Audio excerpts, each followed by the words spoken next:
Hi, my name is Thinh Duong, a singer-songwriter. I wrote my debut EP in English. I am also an IELTS tutor, teacher, coach, however you want to call it. I have achieved an 8.5 in the IELTS test twice, and I also failed my high school English entrance test.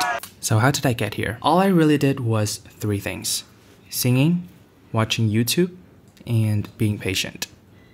Let me explain. Just a disclaimer before we begin, this is not disregarding the importance of using materials like practice tests or textbooks. They're so important, as well as useful test-taking tips, but this is a topic for another day. Today I'm going to talk about things that are a bit more broad, things that I believe truly make a difference, in my personal experience at least, because at the end of the day, it's just a test, and it all comes down to your actual English ability. Number 1. Singing. So I've always been singing my whole life, but my earliest account was probably watching Disney Channel and hearing Hannah Montana's songs, Best of Both Worlds, Nobody's Perfect, True Friends, If We Were a Movie, things like that. And I was also singing those songs along with my sister's lyrics journal, if you can call it that. She wrote down all of the lyrics to her favorite songs in a notebook, and that's what I used to sing along to my favorite songs in English. So even though I did not really understand anything that I was singing, it was still a practice for my pronunciation while trying to mimic the sound of the singer as closely as possible. And I think the combination of those 2 things inevitably taught me how to pronounce things correctly. Disclaimer. There are definitely times when singers purposely say things incorrectly. An example could be these words by Natasha Bedingfield, where she sang the word hyperbole as hyperbole, so that it would rhyme with the words that came before that. Or sometimes the singers could just not really enunciate the words that well due to stylistic choices, so always double check with a dictionary, of course, but I would say that 90% of the time it's great. This is also along the lines of the shadowing technique. I also picked up vocabulary words here and there, but I wouldn't suggest doing this if you really want to cram vocab or grammar, because it doesn't really work that well. I sung so many songs throughout the years, not really knowing what they meant, because I just didn't care enough to find out. It was more important to me that I was making the right sound rather than understanding anything. All in all, singing helped me with pronunciation specifically. Okay, the next thing that I want to touch on is watching YouTube, or really just a lot of exposure to what I consider authentic language usage. I did not really have constant internet access until like 6th grade. Around this time, I also found out about artists like Christina Aguilera or Adele or Ariana Grande. Ultimately became my biggest inspiration in music, and I also discovered this world of YouTube videos specifically targeted at vocal techniques or high notes or how to sing in a certain way. I was really obsessed with singing and with these artists in particular, especially Christina Aguilera. I would say that I have watched all of her vocal techniques breakdown videos ever on YouTube, no less than like 10 times, and I do know some of them by heart. Goes to show how much I watch them, like just on repeat over and over again. And I watched those videos regardless of whether or not I would understand anything. I didn't understand a lot. And I also only picked up on like the subtle shades that they threw at these singers a lot later, when I actually started to understand the nuances, but still that gave me plenty of exposure to English. In the topic that was of my interest, which was singing and music in general, I spent so much time just kind of learning about it without thinking about it. I didn't think that I had to do this in order to learn vocabulary or anything. It just kind of happened, just internalized a lot of it in a way that cramming vocabulary could never do for me. Other than vocal and singing videos, I also watched a lot of Smosh or PewDiePie, or later on Emma Chamberlain, Antonio Garza, my favorite YouTubers. By listening to them talking so much, I inevitably picked up on their mannerism, their way of using language, and I was feeling confident to communicate in English, even though it wasn't perfect, and it will never be perfect. But just knowing how it sounds like in a natural context, in a natural setting, how actual native English speakers would use the language, gave me this sense of, oh, I know how that is supposed to sound like, and I can try to replicate that. Which is kind of similar to the singing part that I talked about earlier. It also gave me the immersion that I didn't have in my real life. I did not go to an international school. I did not have really any friends that spoke English natively. However, I did have a few friends who speak English as a second language, just like myself, and we would talk to each other a lot, not really to practice or anything. We just enjoyed doing it, so that helps a lot too. So all in all, watching YouTube is great, and I still do it to this day. Something else that kind of goes along the line of this is listening to podcasts in English, but I did not know about them until much later on, so I'm not going to include it in here. But yeah, watching YouTube, especially things that are of your interest, that would help you learn so much without having to think about it. Time. In other words, it's a process. This is gonna be a bit long-winded and I'm gonna yap a lot in this part, so feel free to put this on 2 times or whatever. A little bit of recap for the entirety of elementary school and secondary school, the first 9 years of my education. Everything I did in English classes and exams were completely based on intuition.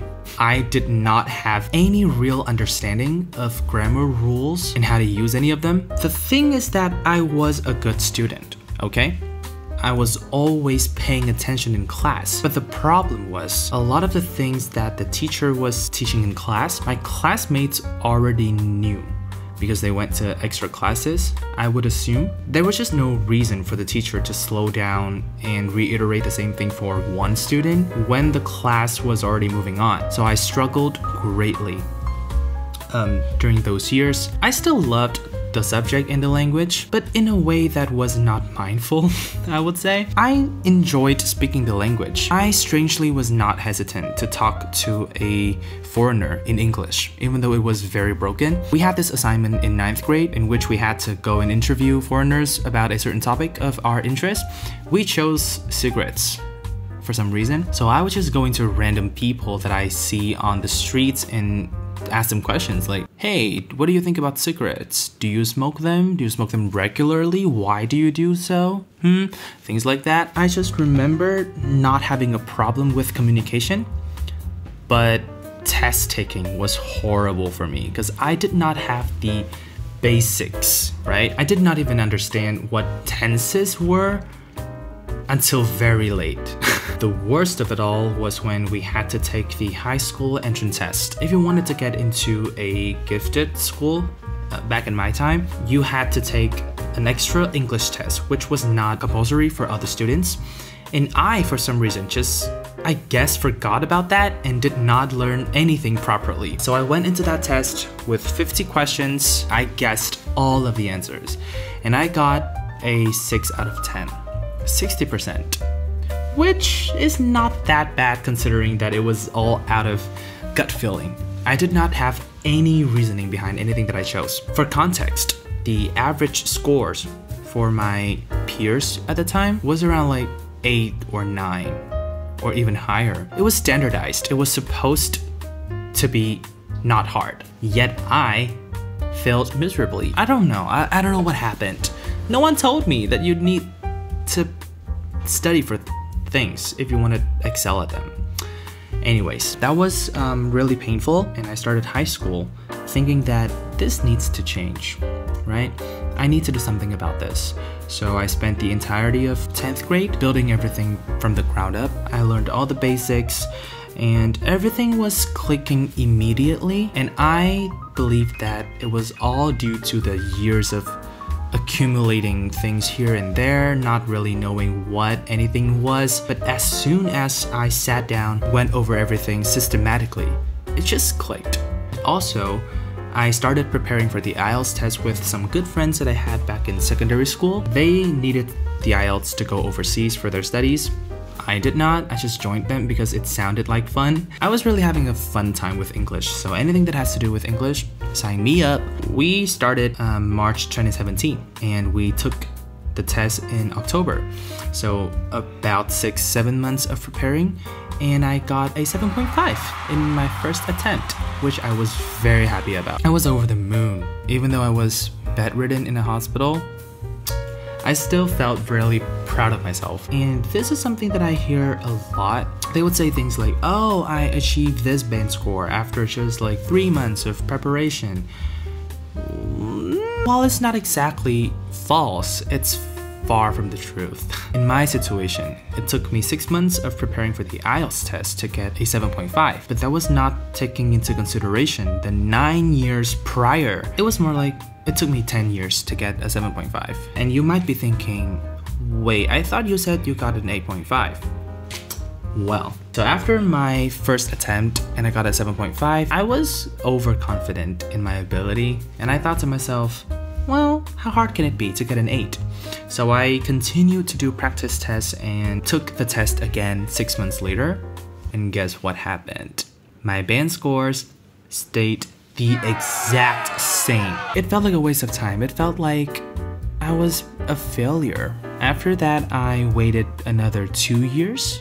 2 years and a half before I took the test again. During those 2 years, I was being a teacher assistant at a center, and I was also tutoring some kids here and there, helping them with their preparation for the IELTS or just English at school. During that process, I felt like I absorbed a lot of things. Naturally, I was not really thinking, oh, I needed to learn every single thing as I was teaching so that I could be better and take the test again. It was not even my idea to retake the test at all. It was actually my dad's. He was like, well, I think that you are ready. I think that you are at a point where you can take the test again and get a better band score. And I was like, sure. So I retook the test in October 2020 and I got my first 8.5. And I was really happy. I was so happy. And that was almost 3 years after getting the 7.5 the first time, which is a long time. Some people would say that, well, it shouldn't take you that long to go up only one band, but I disagree.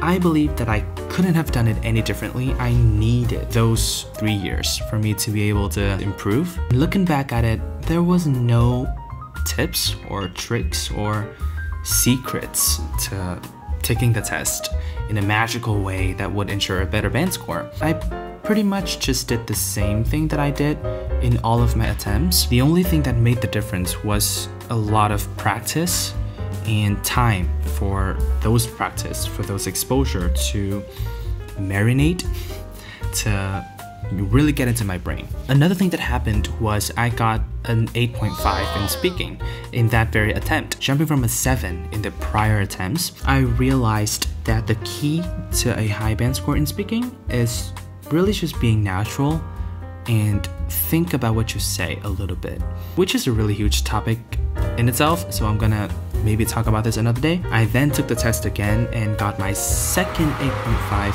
in September last year, 2023, with perfect listening and reading scores, 8.5 in speaking, and a higher band score in writing than before, which I was very satisfied with. And I'm still in the process of trying to improve my writing band score, hopefully getting an 8 or higher in future attempts. Still learning, still going through the motion, but it was not all sunshine and rainbow.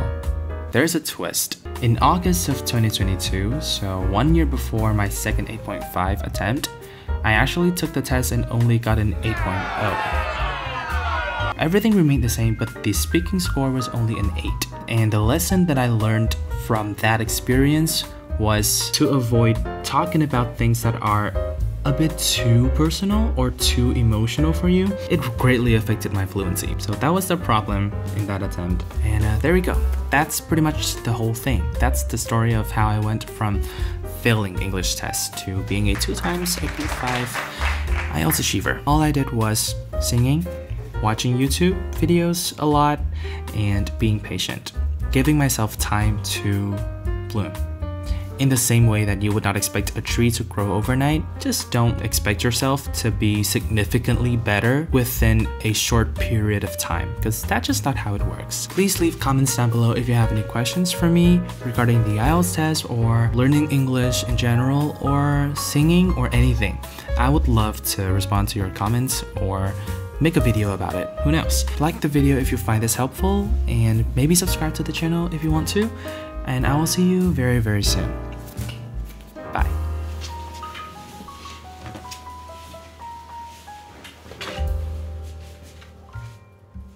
Scooch over here, please.